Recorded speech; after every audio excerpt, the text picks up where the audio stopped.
বন্ধুগণ, আমরা কিন্তু প্রত্যেকে ইউটিউব ব্যবহার করি, আর আমরা সবাই জানি ইউটিউব ব্যবহার করতে গেলে ইন্টারনেটের প্রয়োজন পড়ে। আর এমবি যে পরিমাণ দাম, ভাই রে ভাই, এমবি কিনতে কিনতে প্রায় আমরা ফকির হয়ে যাওয়ার পথে। আজকের ভিডিওতে আমি দেখিয়ে দিব যে কিভাবে অল্প এমবি দিয়ে আপনি দিনরাত ইউটিউব ব্যবহার করবেন। চলুন অসাধারণ কাজটি আমরা শিখে আসি। এরকম ইম্পর্টেন্ট আউট টিপস তোমাকে ফলো রাখতে পারেন এবং ভিডিওটি শেয়ার করে আপনার কাছে রাখুন, যাতে ভাই পরবর্তীতে আপনার কাজে আসে। ওয়েলকাম ব্যাক, আমি ফোন স্ক্রিনে চলে আসলাম। শুরুতে আপনারা আপনার ফোনে থাকা যে ইউটিউব অ্যাপ রয়েছে, এই ইউটিউব অ্যাপের ভিতরে প্রবেশ করবেন। প্রবেশ করার পরে এই যে নিচের দিকে দেখুন আমি মার্ক করে দিয়েছি ইউটিউব প্রোফাইল আইকন, এই যে নিচের দিকে, এখানে যথারীতি একবার ট্যাপ দিবেন।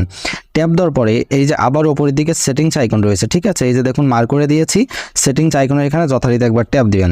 দেন এই যে দেখতে পাচ্ছেন ডাটা সেভিং বলে একটি অপশন রয়েছে, এই ডাটা সেভিংয়ের এখানে যথারীতি একবার ট্যাপ দিবেন। ট্যাপ দেওয়ার পরে ডাটা সেভিং মোড এই অপশনটি দেখুন এখানে অফ করা রয়েছে, ঠিক আছে। অবশ্যই এই ডাটা সেভিং মোড এই অপশনটি এখানে জাস্ট একবার ট্যাপ দিয়ে আপনারা এটি অন করে দিবেন। আপনারা যখন এটি অন করে দিবেন তখন আপনারা ইউটিউবে যখন ভিডিও দেখবেন, পূর্বে যে পরিমাণ আপনাদের এমবি খরচ হতো তার থেকে দেখবেন 50% এমবি কম খরচ হবে। That's it.